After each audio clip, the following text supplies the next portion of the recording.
Glória a Deus. Pode sentar, querido? Pode sentar, fique à vontade. Não tão à vontade assim, mas fique à vontade. Quando fica muito à vontade, dorme, né? Então, não tão à vontade assim ao ponto de dormir, mas à vontade ao ponto de relaxar. Vocês também podem sentar. Bom, a parte boa já passou, agora esquece tudo que foi até agora. Agora é com Deus, então não tem nada a ver comigo. O que Deus pôs no meu coração eu vou transmitir. Olha para essa pessoa que está do seu lado, fala para assim: você está bem hoje?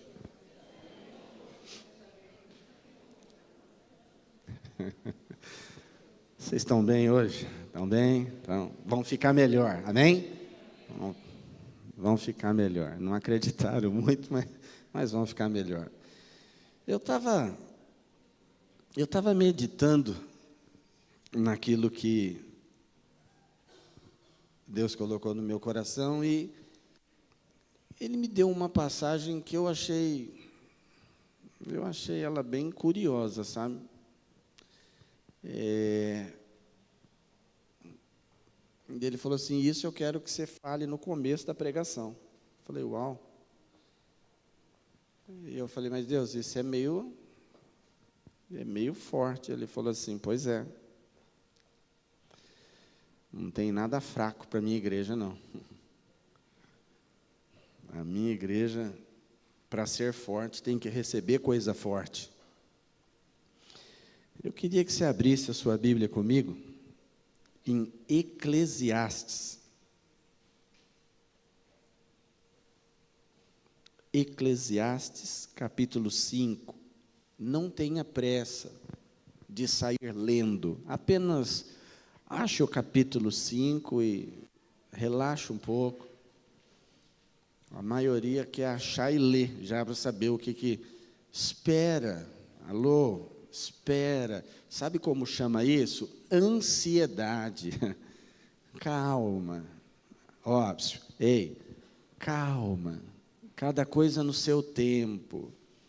Há tempo para todas as coisas. Primeiro, eu preciso preparar o seu coração, seu espírito, para que você consiga receber o que vai ser lido. É assim que funciona. Aí, enquanto eu estou preparando o seu coração, o seu espírito, pintando lá o pano de fundo, você já está ansiosamente lendo e tentando entender o que vai ser falado em cima daquilo. E aí você perde, muitas vezes, a essência. E aí perdeu a essência, nada mais tem importância, porque você não vai conseguir depois construir o que... Então, não fique preocupado, não. Achou Eclesiastes capítulo 5? Achou? Achou? Muito bem. Se eu falar o versículo, você vai antecipar a leitura. Então, aguenta aí que já eu te falo o versículo. Tendo achado Eclesiastes, eu queria que você soubesse que o texto sobre o qual eu quero ministrar com você nessa noite é 1 Coríntios capítulo 11. Afinal de contas, hoje é uma noite especial para nós, é uma noite de Santa Ceia. E você sabe o que é que nós fazemos na Santa Ceia? Você sabe qual é o nosso desafio como cristão no dia de Santa Ceia, na celebração da Santa Ceia, na participação da Santa Ceia?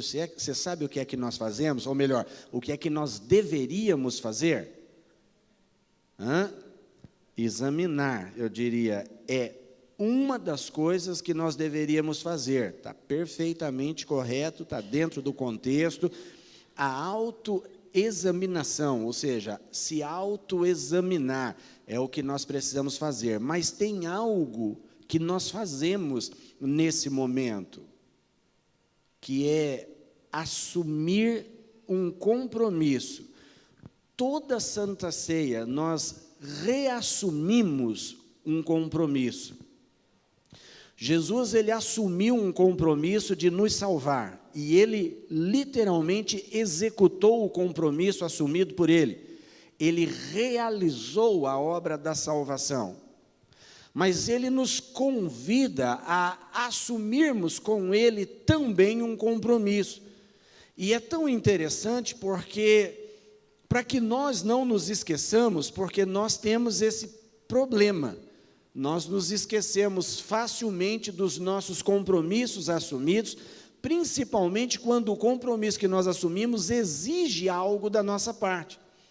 Quando nós temos algo que é exigido de nós, se isso não for relembrado com frequência, a nossa tendência é nos esquecermos do nosso compromisso. Por quê? Porque nós não gostamos de suprir demandas que exigem alguma coisa a nosso respeito. Quando alguém se compromete com a gente, aí dá dó dela, porque a gente fica na expectativa acirrada de que ela cumpra. Alguns, quando a pessoa que assumiu um compromisso não cumpre, elas vão lá e cobram mesmo, assim, sem dó. Né? Vai lá e daí? Vai fazer ou não vai? Você falou que ia fazer, não fez? Vai ou não vai fazer? A pessoa vai cobrar, até que a coisa literalmente aconteça. Outros não têm essa coragem de ir lá e literalmente cobrar o que foi prometido. Aí essas pessoas que não têm coragem, não sei se é o seu caso ou não, mas a maioria das pessoas que não têm coragem vira a cara. Porque não tem coragem de ir lá cobrar o que o outro prometeu, então faz o quê? Vai progressivamente virando a cara, vai assim meio que deixando a pessoa de lado. A ideia é, vou dar um gelo nela para ver se ela se lembra do que ela me prometeu. O problema é que a pessoa esquece de verdade o compromisso que ela fez, que ela assumiu. Então, se ela não tiver lembrança, se ela não for tocada, a probabilidade de ela não cumprir com o que ela prometeu é muito grande. Diferente de Deus, porque a palavra diz que tudo o que Ele prometeu, Ele vai cumprir. Nada vai passar sem que se cumpra no que diz respeito ao que Ele prometeu. Mas nós não somos Deus. Então a gente tem um problema.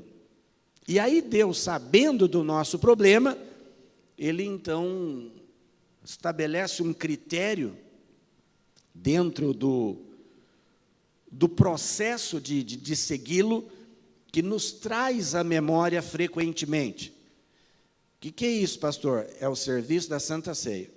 Todas as vezes que você participa da Santa Ceia, você está, ou deveria estar, reforçando o seu compromisso com Ele. E você vai entender isso. Mas antes de entrar nesse ponto que nós vamos trabalhar aí em Coríntios, eu pedi para você abrir em Eclesiastes, capítulo 5, olha para a pessoa que está do seu lado e espera assim, segura firme na cadeira.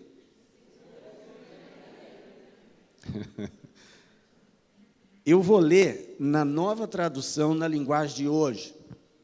Ajuda a compreender bem, facilita a compreensão dos termos, ok? Ou seja, aqueles termos que foram usados dentro de um contexto da Bíblia, lá atrás, quando o português ainda tinha algumas deficiências, não que ele não tenha agora, mas, vamos dizer assim, ele tornou-se contemporâneo, facilitou muito mais a nossa compreensão. Então, aquela termologia difícil de entender, ela é um pouco mais simples quando a gente pega nessas novas versões da Bíblia. Então, vamos lá.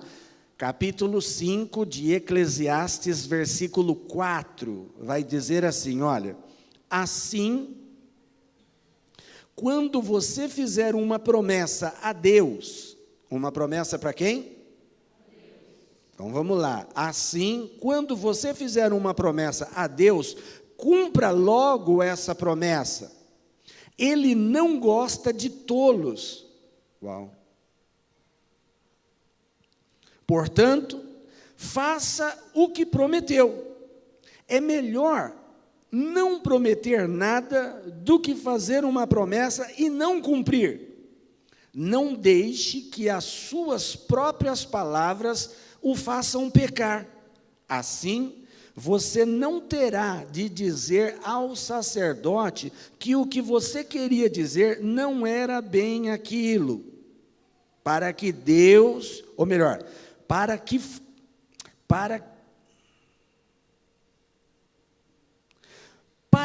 fazer Deus ficar irado com você?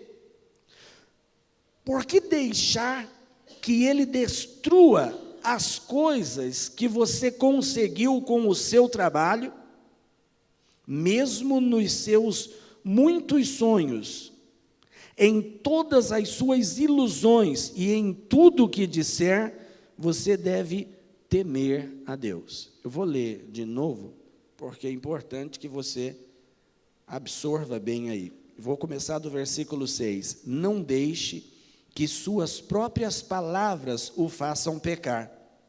Assim, você não terá de dizer ao sacerdote que o que você queria dizer não era bem aquilo. Para que fazer Deus ficar irado com você? Por que deixar que Ele destrua as coisas que você conseguiu com o seu trabalho? Eu acho que isso aqui é meio pesado, não é não? Porque, levando em consideração o que eu acabei de ler,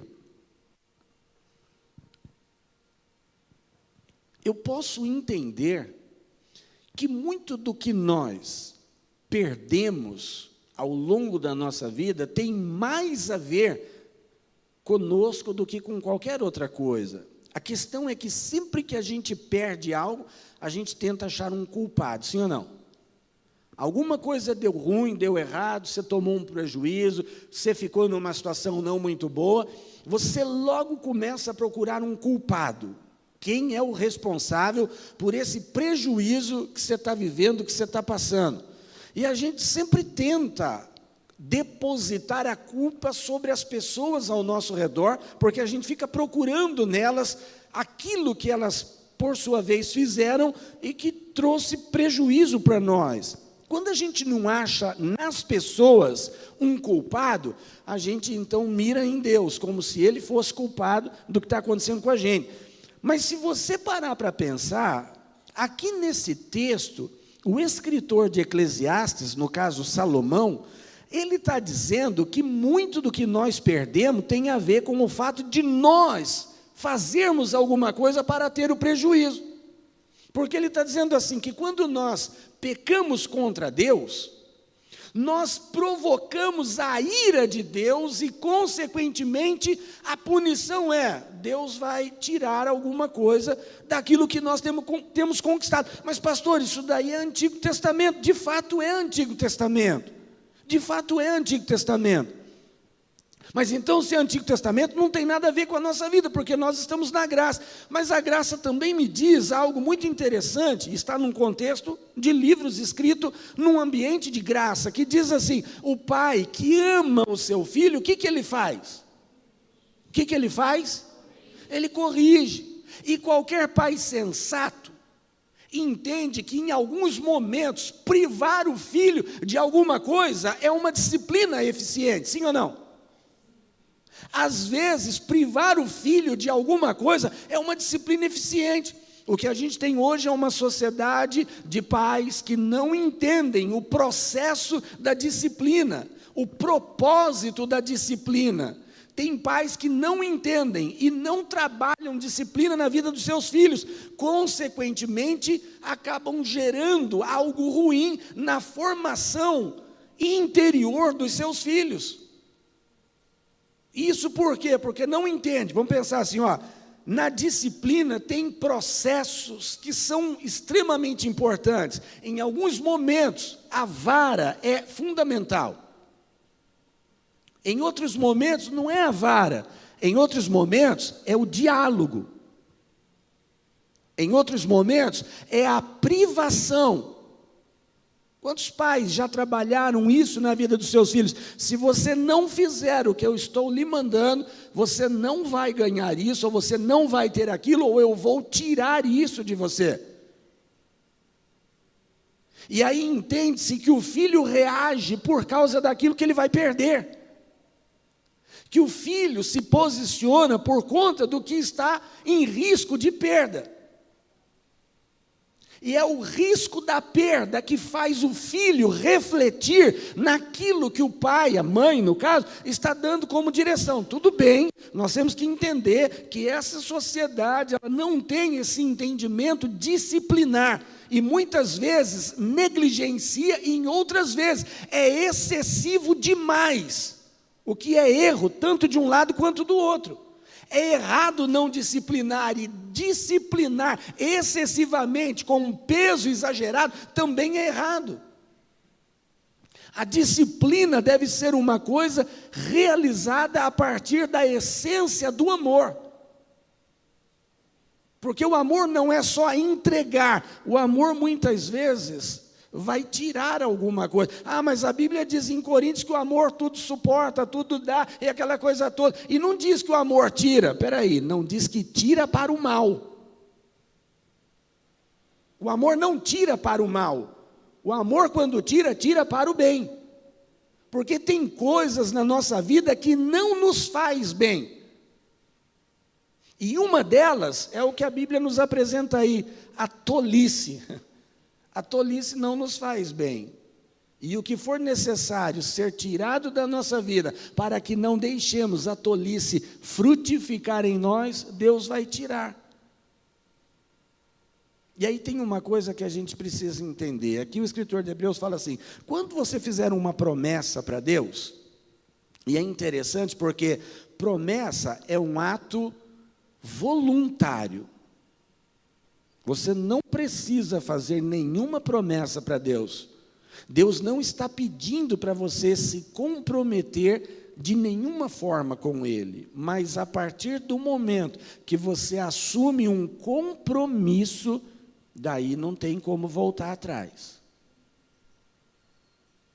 Porque voltar atrás de um compromisso assumido, a Bíblia chama de tolice, fazer um negócio desse. Então, qualquer coisa que você tenha assumido como compromisso diante de Deus, é muito importante que você reflita sobre isso. Porque, às vezes, a gente assume compromisso pela emoção. Emocionados estamos e então assumimos compromissos com Deus. Às vezes, assumimos compromisso com Ele pela necessidade. Deus, se o Senhor fizer isso na minha vida, então eu vou fazer aquilo para o Senhor. Daí Deus vai e faz.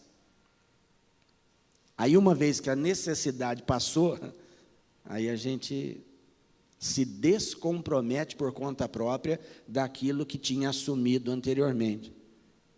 Daí a importância de Deus estar nos lembrando dos nossos compromissos. Por quê? Porque Ele não quer que a gente peque pelas nossas próprias palavras. Se você falou para Deus que vai fazer, faz.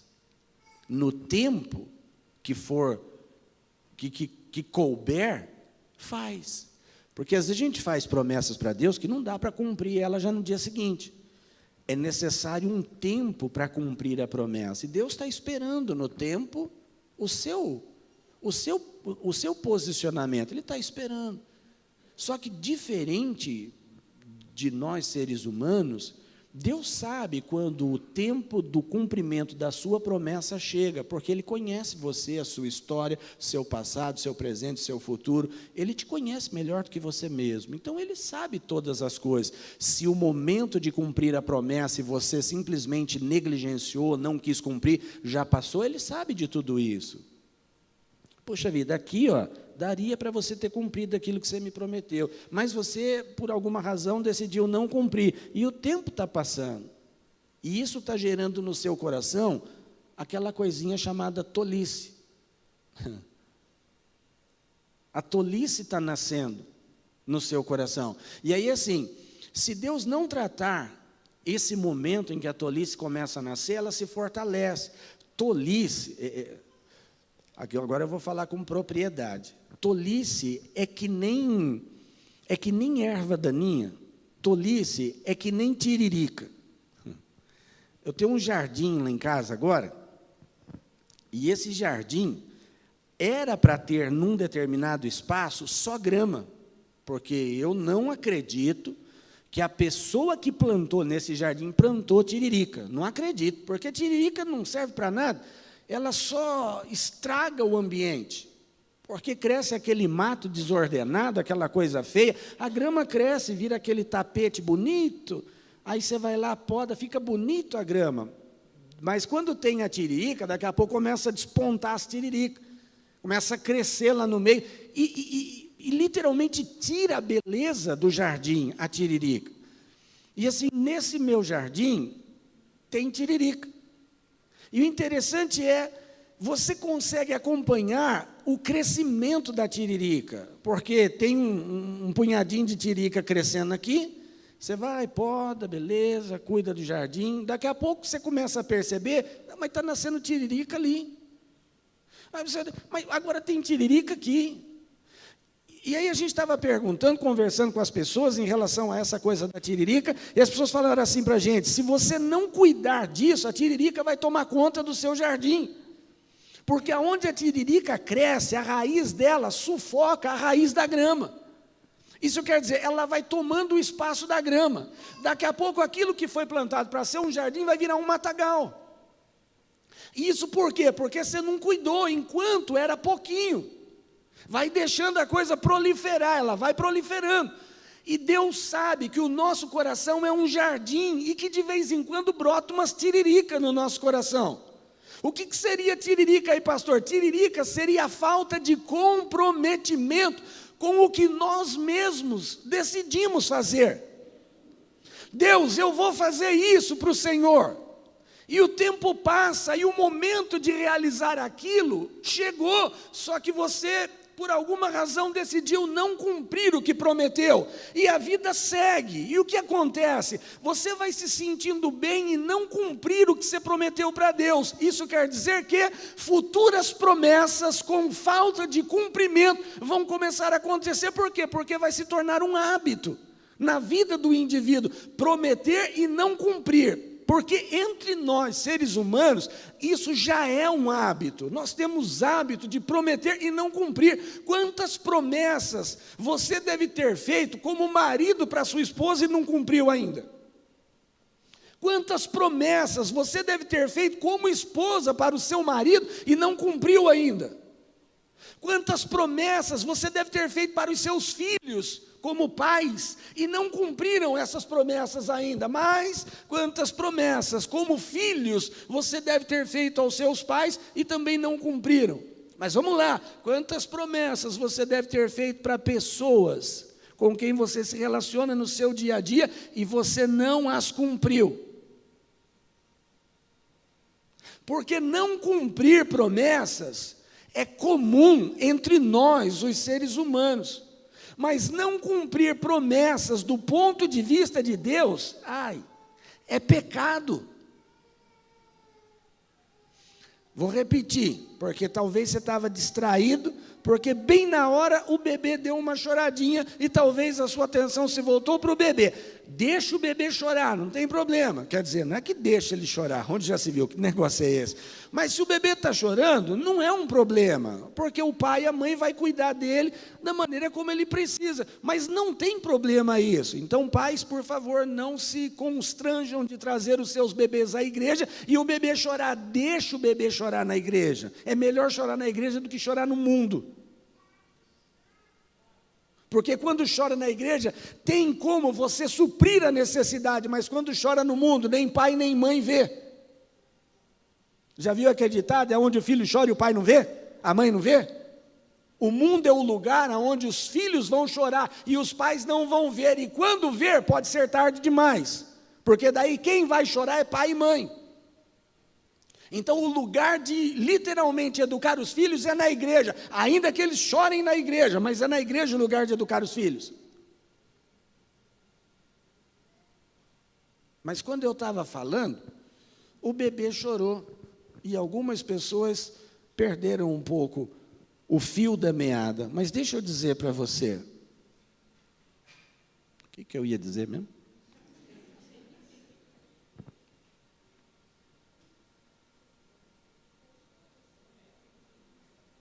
Espera aí que eu estou rebobinando a fita aqui. Estou rebobinando a fita aqui. Deixa eu ver se estava anotado aqui.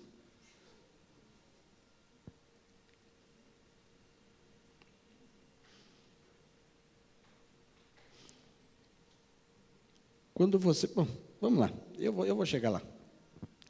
Quando você promete algo a Deus, queridos, e você não cumpre o que você prometeu, você literalmente está pecando. A Bíblia nos ensina algo muito interessante, porque ela diz assim: aquele que sabe fazer o certo ou fazer o bem e não faz, essa pessoa faz o quê? Ela peca. Quando você se compromete com Deus e você não cumpre a sua promessa, você peca. O escritor de Eclesiastes deixa isso muito claro.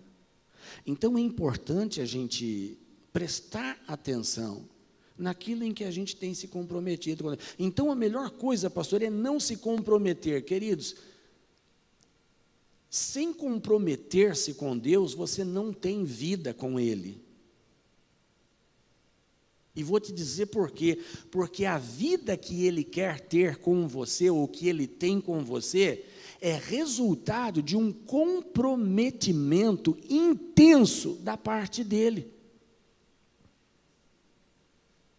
A vida que Deus literalmente quer ter comigo e com você, foi resultado de um preço altíssimo que Ele pagou. Foi porque Ele comprometeu-se com você, comigo, até a morte. E escuta, Ele não chegou perto da morte e recuou, pelo contrário, Ele mergulhou na morte. Ele entrou na morte, Ele viveu a morte, porque Ele tinha um compromisso comigo e com você. É isso que nós, literalmente, precisamos entender.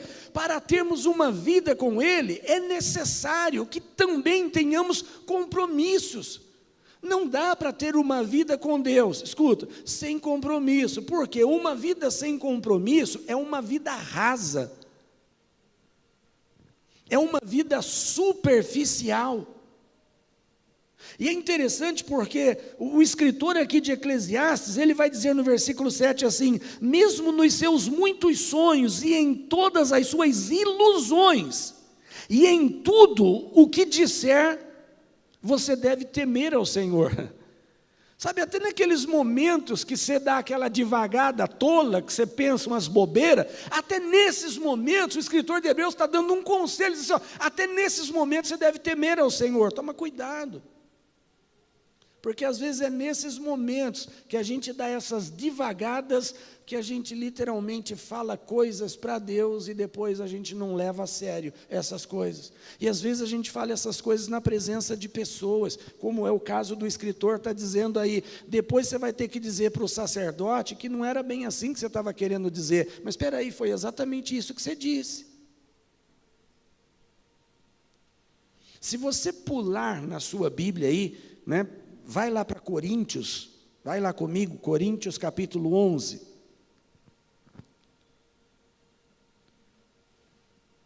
Coríntios capítulo 11. A partir do versículo 23, Paulo está ensinando à igreja de Corinto como participar da ceia.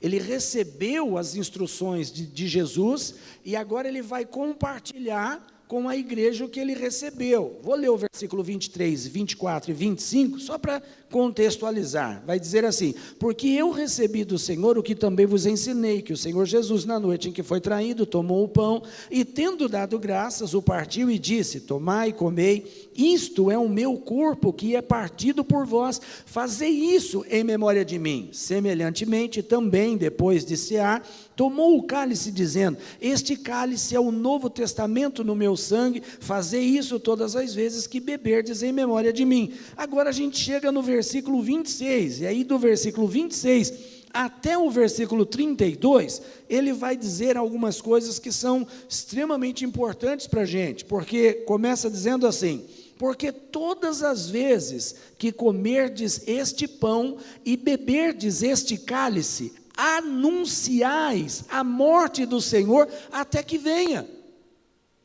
Versículo 27, portanto, qualquer que comer este pão ou beber o cálice do Senhor, indignamente será culpado do corpo e do sangue do Senhor. Aí ele vai dizer, examine-se, pois, o homem a si mesmo, e assim coma deste pão e beba deste cálice, porque o que come e bebe indignamente, come e bebe para a sua própria condenação, não discernindo o corpo do Senhor. Por causa disso, há entre vós muitos fracos e doentes, e muitos que dormem.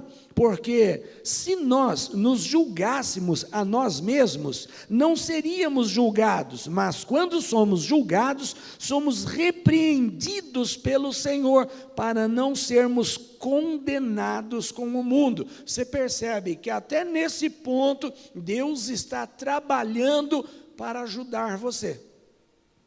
É nesse ponto, Deus está trabalhando para ajudar você. Então, quando Deus vem repreendendo, disciplinando, Ele está trabalhando para ajudar você. O problema é que a gente nem sempre entende isso. Às vezes a gente fica revoltado com Deus, às vezes revoltado com quem prega o que Deus está ensinando, e aí a gente muda, né? Muitas vezes, não vou mais ficar nessa igreja, porque onde já se viu uma palavra dessa, eu estava querendo tanto receber uma palavra de ânimo, uma palavra que me colocasse para cima, e vem uma burdoada dessa em mim, eu vou mudar de igreja, vou para uma igreja que prega mais o que eu quero ouvir. É mais ou menos o que as pessoas tentam buscar. Mas escute isso, queridos, quando Deus nos disciplina, é porque Ele provavelmente identificou alguma coisa na nossa vida. E quando a disciplina é aplicada num contexto congregacional, preste atenção no que eu vou dizer, não significa que de repente tudo que está sendo dito tem a ver com você, mas certamente tem a ver com alguém. Quem? Eu não sei quem, eu só estou falando do que Deus me pediu para falar. Se isso vai pegar em você ou não, já não é um problema meu, aí é um problema seu. Preste atenção, todas as vezes que você comer deste pão ou beber deste cálice, escute, você está fazendo alguma coisa. É isso que a gente não deixa entrar na nossa cabeça. Paulo vai dizer assim, você está anunciando a morte do Senhor, até que Ele venha. Quando você come o pão e bebe o suco de uva, o cálice, você está anunciando. É interessante porque essa palavra anunciar, vou só ler aqui, porque todas as vezes que comerdes esse pão e beberdes esse cálice, anunciais a morte do Senhor até que venha. Essa palavra anunciais, ela é sinônimo de compromisso assumido. Porque assim, participar da Santa Ceia é uma decisão secundária. Por que uma decisão secundária? Porque ela está ligada na decisão primária. E qual é a decisão primária? Aceitar Jesus como Senhor e Salvador de sua vida. Quando você aceita Jesus como Senhor e Salvador da sua vida, agora Ele é o teu Senhor, porque para ser teu Salvador, Ele precisa ser teu Senhor. Ele jamais será o teu Salvador se Ele não for o teu Senhor. Tem gente que quer Jesus como Salvador, mas não quer como Senhor. Vou repetir, sem ser o teu Senhor, Ele não será o teu Salvador. Então, quem ainda não aceitou Jesus como Senhor, para ser Salvador, nenhum Salvador você tem, porque você precisa aceitá-lo como seu Senhor e Salvador. Quando você aceita Jesus como seu Senhor e seu Salvador, preste atenção, para Ele consumar a salvação na sua vida, Ele vai te dar diretrizes, Ele vai te dar direções. Daí é mais ou menos assim, se você obedecer às direções que Ele te dá, Ele está te salvando. Se você por alguma razão decidir não obedecer, você está negligenciando a salvação. Porque a salvação de Jesus consumar-se-á, na vida daqueles que obedecem à palavra dele. Porque os que desobedecem não vão experimentar, herdar, não vão ter salvação. Uau! E aí vamos pensar, agora ele é teu Senhor e ele vai começar a direcionar a sua vida, porque é nessa direção que a salvação acontece. A primeira direção que ele dá para a pessoa é batismo. Primeiro passo, após ter aceitado Jesus, é evidenciar isso publicamente. É você demonstrar publicamente que você aceitou Jesus como Senhor e Salvador e que a sua vida vai mudar a partir dessa sua decisão. Mas em que sentido, pastor?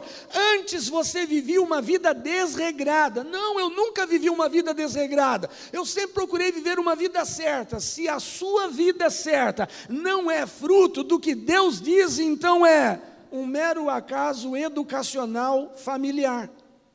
E isso não é o suficiente para salvar ninguém. Vou repetir, a educação familiar, social que nós recebemos não é o suficiente para salvar ninguém. O que salva as pessoas é a vida que elas adquirem em Deus, segundo a palavra dele. É ali que a salvação está.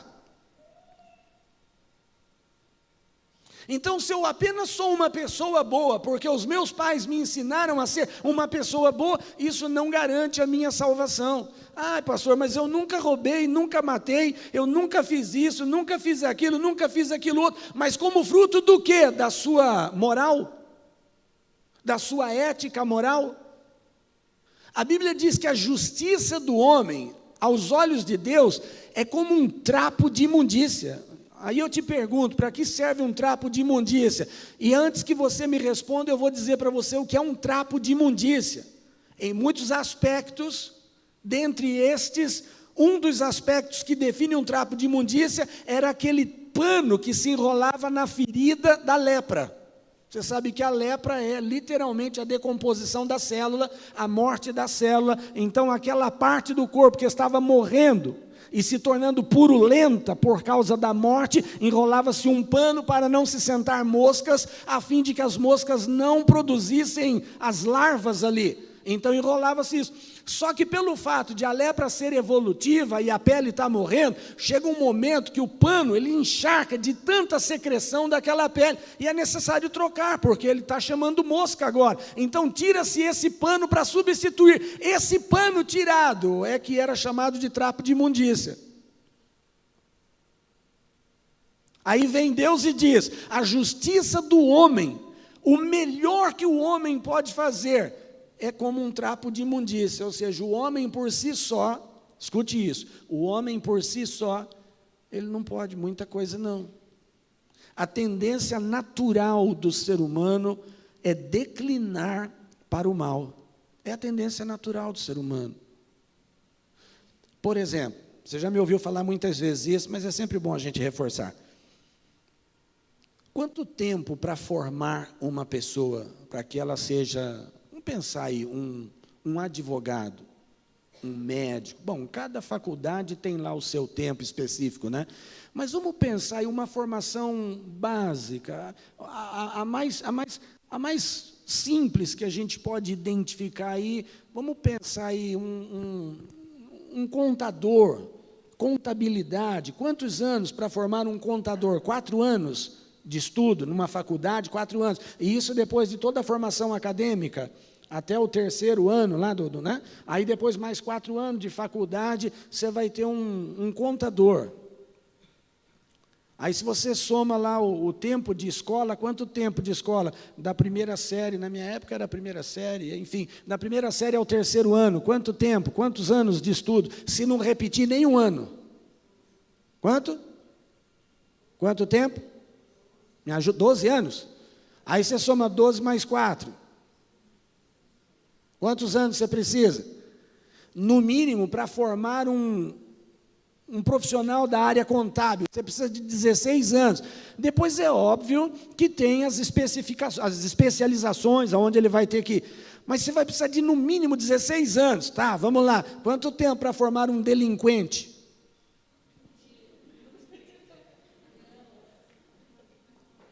Quanto tempo seu filho levou para aprender a falar mamãe, papai, para os pais aqui? Quanto tempo? E quanto do seu tempo tentando fazer ele falar? Fala papai, papai, papai. A mamãe, fala mamãe, porque o pai quer que o filho fale a primeira palavra pai. E a mãe quer que o filho fale a primeira palavra mãe. Sim ou não? Estou enganado? Que mãe ensina o filho a falar papai? Antes de ter falado mamãe. E que papai ensina o filho a falar mamãe? Antes de ter falado papai? A minha suspeita bate. Agora, quanto tempo você fica em cima do bebê? Se o bebê raciocinasse legalzinho, chegava um momento, você em cima dele, fala papai, para, já deu. Não aguento mais isso, fazendo essas caretas, babando em mim, e papai, mamãe, que coisa chata é essa? Na hora que eu quiser eu falo. É que a criança não lembra.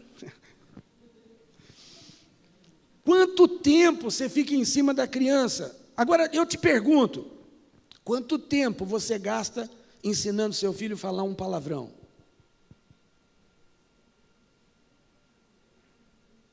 Quanto tempo você gastou ensinando seu filho a falar um palavrão? Mas eu te pergunto, ele aprendeu a falar? Seu filho aprendeu a falar palavrão? Sim ou não? Aprendeu ou não aprendeu? Ou seu filho... Só se ele nasceu mudo, aí ele não falou palavrão. Eu lembro o Daniel. Ficava eu, quando pegava ele, disfarçado, papai, fala papai. Mas eu via a Ivete. Fala mamãe, filho, mamãe. Não. Eu via. Era aquela disputa.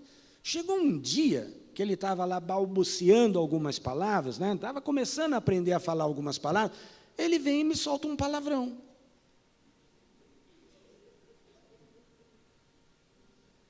Ivete, o que você fez aqui? Aí a gente olhou e falou assim, de onde? Essas coisas, eles não precisam ouvir muito para assimilar, aprender. Não sabe o significado, mas eles não precisam ouvir muito para aprender. Eles aprendem do nada. Eles ouvem na televisão, eles ouvem na escola, eles ouvem na rua, eles ouvem, às vezes, passando, e alguém falou, e eles estão caminhando ali com você. Só que a anteninha deles captou aquilo, já abrigou aquilo, e num dado momento vai soltar aquilo. Mesmo sem saber o significado, mas vai soltar. E não é porque ele é... Deixa eu ver se eu consigo colocar da maneira correta. Não é porque ele é mau. É porque a maldade está nele. É mais ou menos assim, você não é um ser mau, mas a maldade está em você.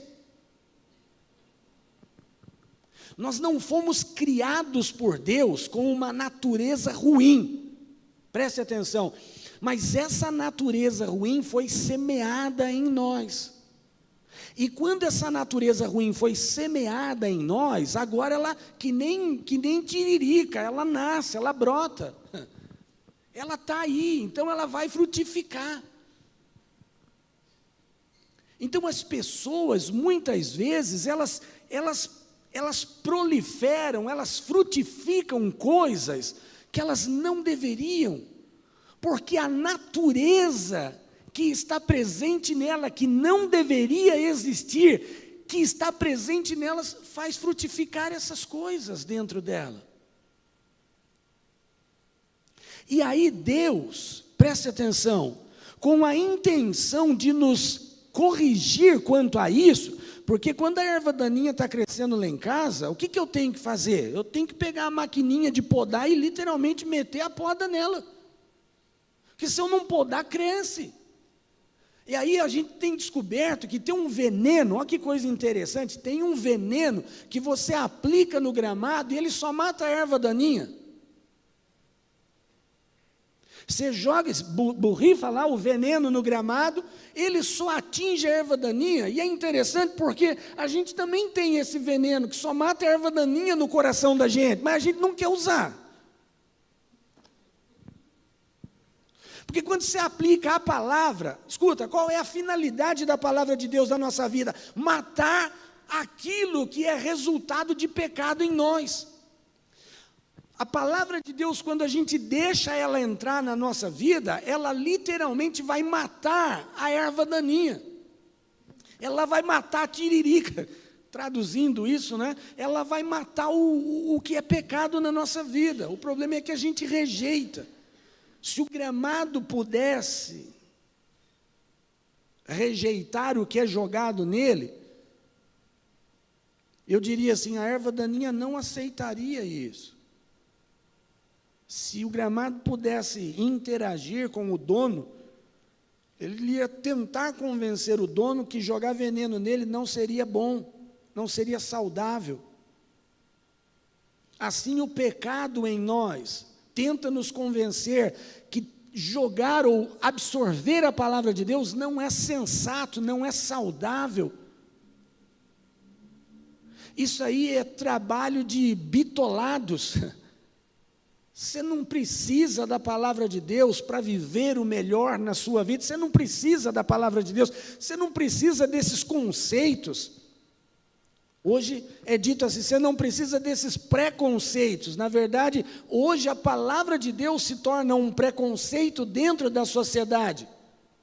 Quando a gente usa a palavra de Deus, as pessoas já dizem assim, você é muito preconceituoso.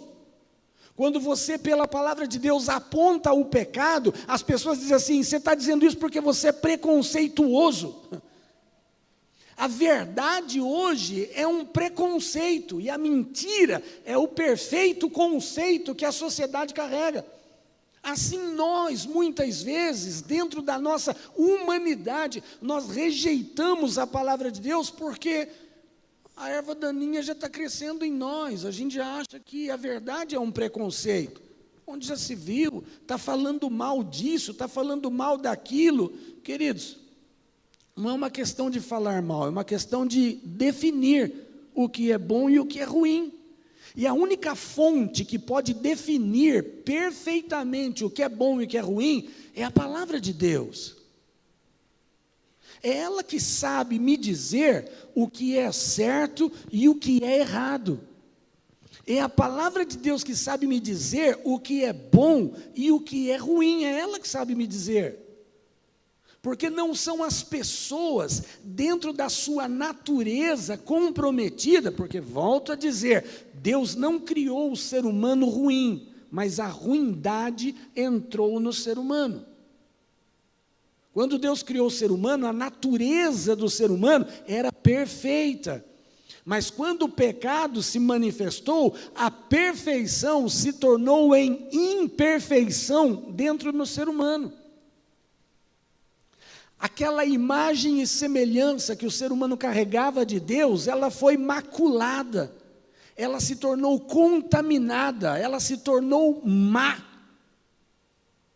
Então o ser humano, ele pode produzir coisas boas, sim, na mesma proporção em que ele também pode produzir coisas ruins. E o que é que nos ajuda a eliminar as coisas ruins, entender o que é certo e o que é errado, o que é bom e o que é ruim? E a fonte para esse entendimento é a palavra de Deus.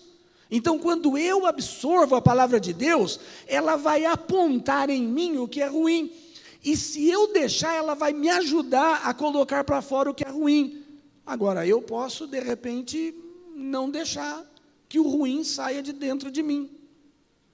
E quando eu faço isso? Quando eu tenho prazer naquilo que é ruim. Aí eu não deixo o ruim sair, porque eu gosto de fazer aquilo que é ruim. Tem gente que é muito boa, até que pisem no calo dela. Pisou no calo dela, toda bondade se transforma em intensa maldade. Porque aí a vingança é a natureza que está comprometida.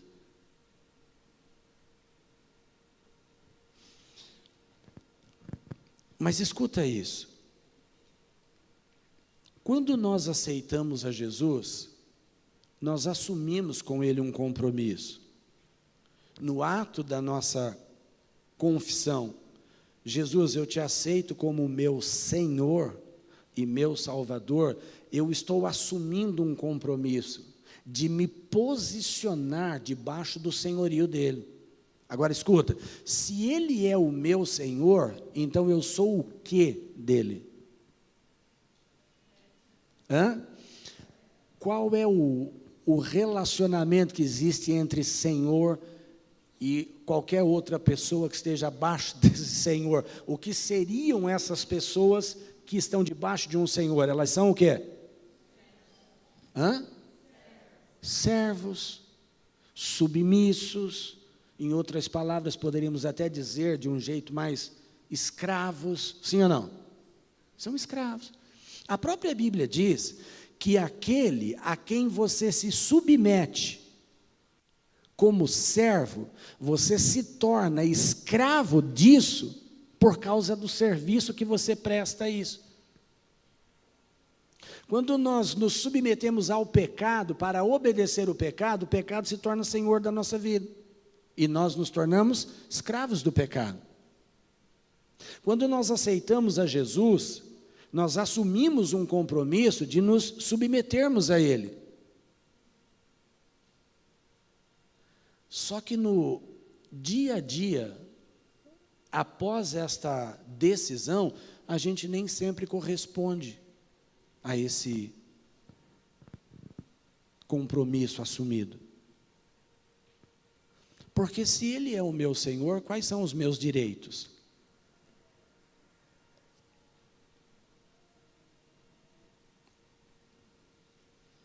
Se Ele é o teu Senhor, quais são os teus direitos?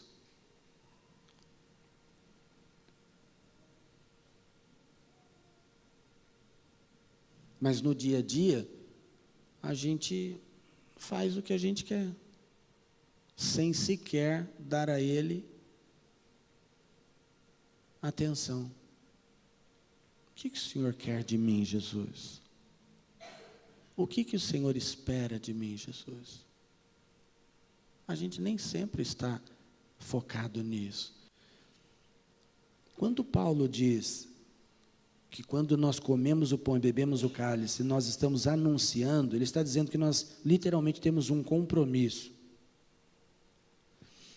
Esse compromisso exige de mim, ou ele naturalmente impele em mim, um comprometimento baseado em duas coisas: a morte. Eu estou comprometido com a morte de Jesus, e eu estou comprometido com a vinda de Jesus, porque ele fala, anunciais, só vou pegar aqui de novo, que ele vai dizer aqui, porque todas as vezes que comerdes esse pão e beberdes desse cálice, anunciais a morte do Senhor, até que venha. Então, até ele vir, eu estou comprometido com a morte dele. Mas o que isso tem a ver com a gente, pastor? Estamos comprometidos com a morte dele? De que maneira? Bom, a Bíblia me ensina que Jesus morreu a minha morte. Em que sentido ele morreu a minha morte, morreu a sua morte? Porque a cruz era o lugar onde eu e você deveríamos ser colocados. Por quê? Por causa dos nossos pecados. Até porque, qual foi o pecado de Jesus? Qual foi o pecado dele? Mas Isaías diz que ele foi castigado por minha e por sua causa. Ele diz, o castigo que nos traz a paz foi aplicado nele. Então, ir para a cruz era o meu e o seu destino. Só que Jesus, ele foi na cruz por mim e por você. Ele assumiu um compromisso com a gente. Foi no nosso lugar para a cruz. Agora, eu e você precisamos assumir um compromisso com Ele. Vamos pensar assim, se Jesus ainda estivesse no mundo, o que você acha que Ele estaria fazendo no mundo? Quando Ele veio ao mundo para fazer o quê? O que você acha que Jesus veio fazer no mundo quando Ele veio? A Bíblia diz que Ele veio buscar e salvar o que se havia perdido, sim ou não? Tá, e ele fazia isso de que maneira? Senão anunciando o reino, revelando o Pai, apresentando as boas novas, um evangelho que literalmente pode transformar vidas. A nossa vida é transformada pelo conhecimento da verdade. Conhecereis a verdade vos libertará. E quando eu falo sobre libertar, eu também posso falar sobre transformar. Conhecereis a verdade vos transformará. Mas o contexto exato é libertar. Mas quando eu sou liberto do pecado, é porque eu automaticamente estou sendo transformado em relação ao pecado. Então Jesus, ele assumiu o meu lugar. Isso quer dizer, para ele assumir o meu lugar, ele teve que morrer. Se ele não tivesse morrido, ele ainda estaria anunciando o reino aqui. Agora, uma vez que ele foi no meu lugar, e agora eu posso assumir o lugar dele aqui, porque foi para isso que ele morreu no meu lugar, para que eu pudesse viver. Então, como é que eu vou viver a minha vida? Qual é o meu compromisso? É anunciar a morte. Mas a morte está baseada em quê? Puxa, Jesus morreu. Não, a morte de Jesus tem algo implícito nela, porque foi pelo fato de ele morrer que eu e você temos salvação. Então a redenção, ela está na morte de Jesus.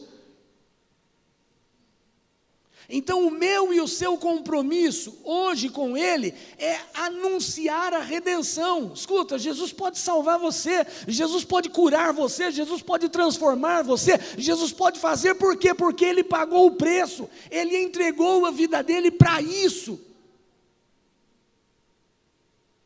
Então o compromisso que eu e você temos com ele é de anunciar o reino, é fazer o que ele foi tolhido, impossibilitado de continuar fazendo. Porque a Bíblia diz que ele foi cortado do mundo dos viventes, por causa do nosso pecado. E porque ele foi cortado do mundo dos viventes, ele não pôde continuar anunciando a palavra de vida e de salvação. E agora, como é que ele vai fazer isso? Ele conta comigo e com você. Por isso, eu e você, quando o aceitamos como Senhor de nossas vidas, nós assumimos um compromisso com ele. A questão é se nós estamos cumprindo com o nosso compromisso. E aí a Santa Ceia vem para nos lembrar do nosso compromisso. Porque todas as vezes que você come e bebe, anunciando a morte até que ele venha. Quando nós vamos estar desobrigados do nosso compromisso com ele? Quando ele vier nos buscar, porque no céu nós não precisaremos anunciar a redenção, porque no céu estarão apenas os redimidos. Mas hoje nós estamos no meio de pessoas que não foram ainda redimidas, que precisam ainda de redenção. Mas qual é o nosso comprometimento com isso?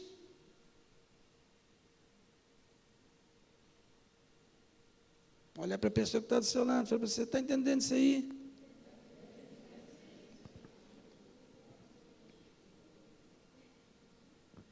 Por que Jesus morreu? Para pagar o preço, para zerar a dívida do pecado, por isso ele morreu.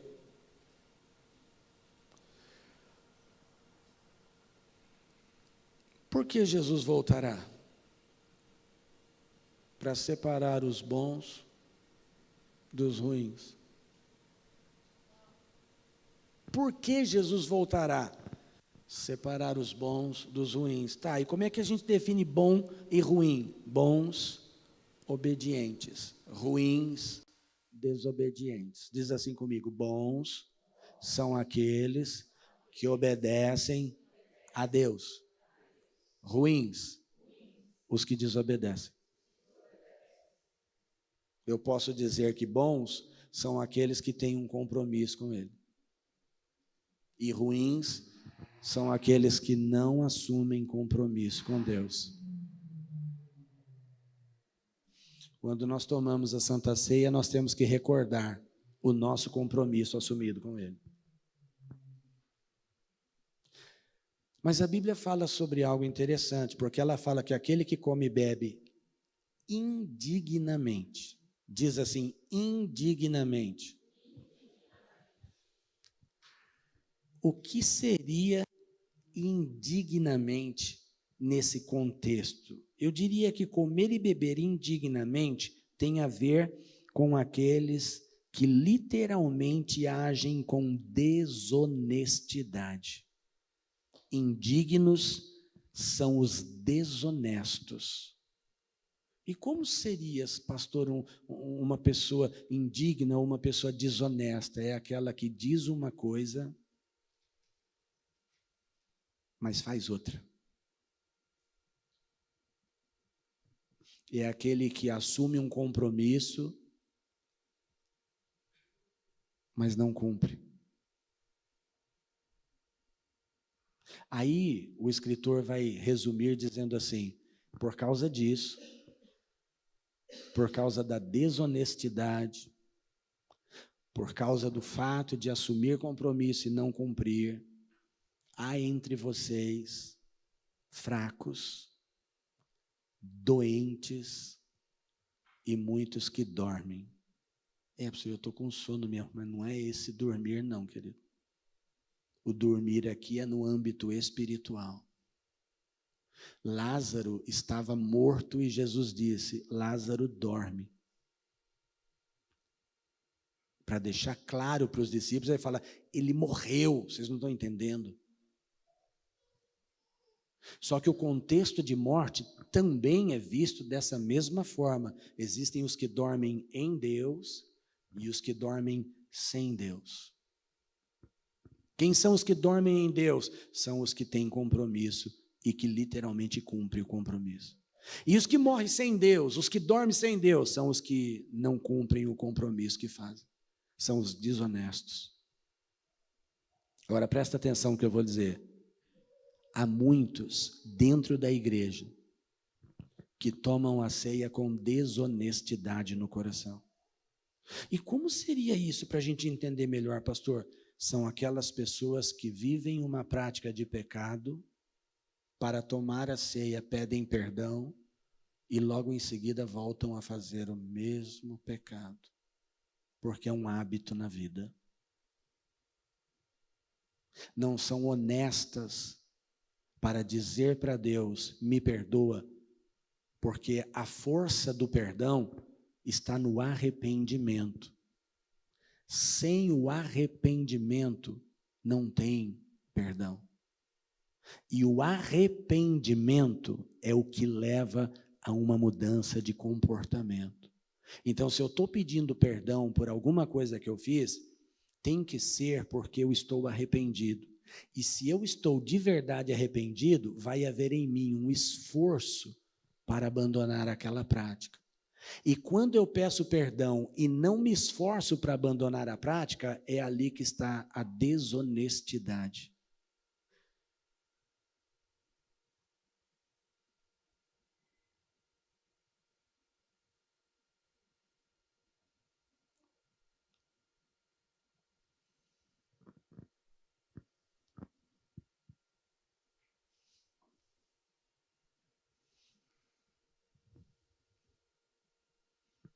Eu queria que você curvasse sua cabeça, querido.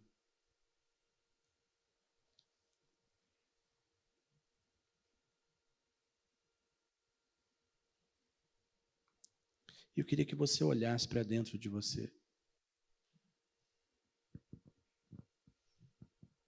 Porque Paulo também diz: examine-se, pois, o homem a si mesmo, e assim coma deste pão e beba deste cálice, porque o que come e bebe indignamente, come e bebe para a sua própria condenação, não discernindo, não entendendo, não se comprometendo com o corpo do Senhor, com a igreja do Senhor. Examine-se, olhe para dentro de você e veja em você se há um compromisso assumido. Ou se o único compromisso é o que Deus tem com você. É necessário que haja um compromisso seu com Ele. Examine o seu coração. O que você espera de Deus? Apenas que Ele te cure? Apenas que Ele te prospere? Apenas que Ele resolva os teus problemas? Esse é o papel de um Salvador. Mas lembre-se que para Ele ser teu Salvador, Ele primeiro precisa ser o teu Senhor. O Senhor é aquele que tem o direito de mando. É aquele que tem o direito de mandar. Esse é o Senhor. E se Jesus é o teu Senhor e tem o direito de mandar, por que não obedecê-lo?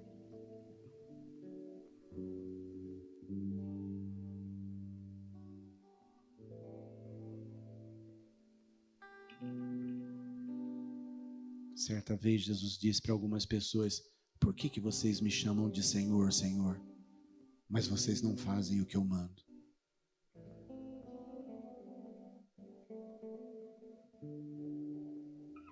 Qual é o teu compromisso com Deus? Eu queria convidar você a ficar em pé, querido. Os diáconos, por favor.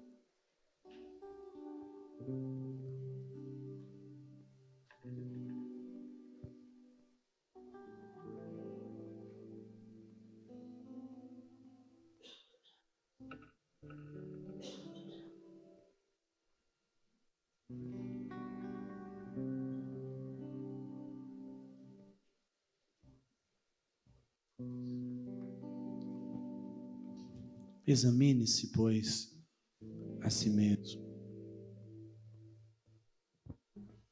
Pai, eu quero te agradecer porque é uma oportunidade e também um grande privilégio participar da mesa santa. Mas é um tempo de reflexão. É um tempo onde nós olhamos para dentro de nós mesmos e identificamos o quão sério é o nosso compromisso com o Senhor. E eu quero pedir que o Senhor nos ajude, que o Senhor ajude cada um dos teus filhos a estarmos firmes na parte do compromisso que tem a ver conosco. Nos ajuda, Senhor, a seguir os teus passos. Nos ajuda a obedecer a tua palavra e permitir que a tua palavra nos transforme em pessoas melhores, mas não para nos autoagradar, mas para fazermos aquilo que o Senhor espera que façamos.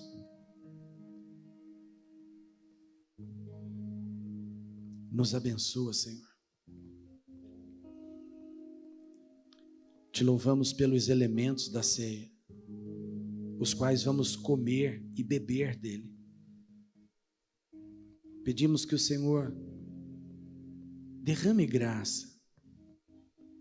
E quando fizermos isso, que a nossa mente não se perca daquilo que é o compromisso que o Senhor tem conosco e daquilo que é o compromisso que temos com o Senhor. Obrigado por esta oportunidade, obrigado pelo pão, obrigado pelo suco de uva, obrigado pelo alimento, obrigado por todas as dádivas. Nós te agradecemos, Pai, no nome de Jesus. Amém, Senhor. Amém. Eles vão passar servindo. E você que entende o que isso significa, você vai pegar os elementos, segurar em mãos até que todos tenhamos pego para participarmos juntos. Se você ainda não entende, não desceu as águas, ainda não sabe o que isso quer dizer, eu pediria a você que não pegasse. Está fazendo acepção, pastor? Não, estou de uma certa forma prevenindo você, cuidando de você, para que você não participe indignamente. Se você quer muito participar, você pode me procurar no final do culto e a gente pode conversar quanto a isso. E eu te ensino os caminhos para que você chegue nisso. Pastor, eu não sou dessa igreja, eu pertenço a uma outra igreja. Queridos, igreja é só um detalhe, a ceia é para o corpo de Cristo. Se você faz parte do corpo, está em paz com Deus, com os teus irmãos, tenha liberdade de pegar os elementos e participar também. Por favor, irmãos, sirvam a igreja.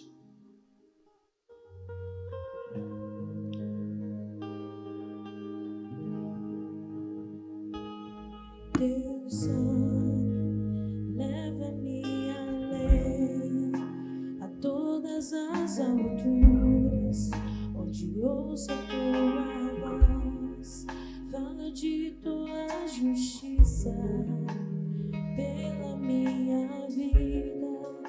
Jesus, este é o teu sangue.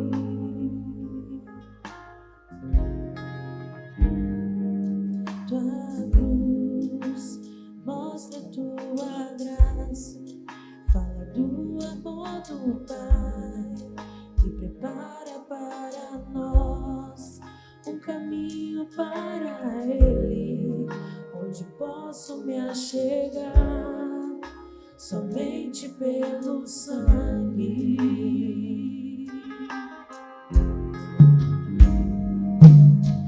Que nos lava dos pecados, que nos traz restauração. Nada além do sangue, nada além do sangue de Jesus. Amados, alguém ainda não pegou? Alguém ainda não pegou? Não serve ninguém fora da igreja, pede para que entre, tá? Não vai lá fora servir, não, pede, chame as pessoas para que venham.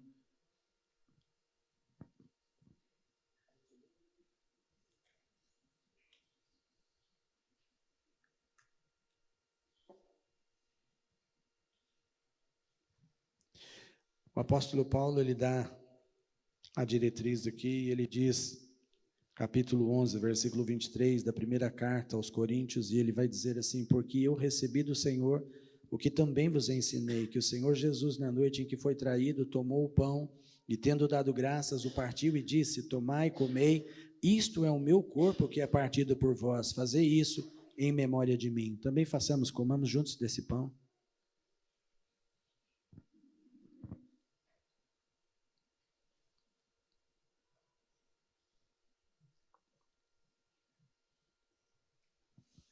Ele segue dizendo: semelhantemente também, depois de cear, tomou o cálice, dizendo: este cálice é o novo testamento, a nova aliança no meu sangue. Fazei isso todas as vezes que beberdes em memória de mim. Também façamos, bebamos juntos desse cálice.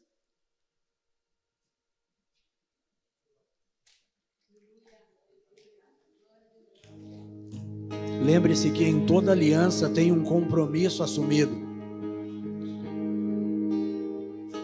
Obedeça ao seu, cumpra o seu. Certamente isso vai reverter-se em grandes bênçãos na sua vida.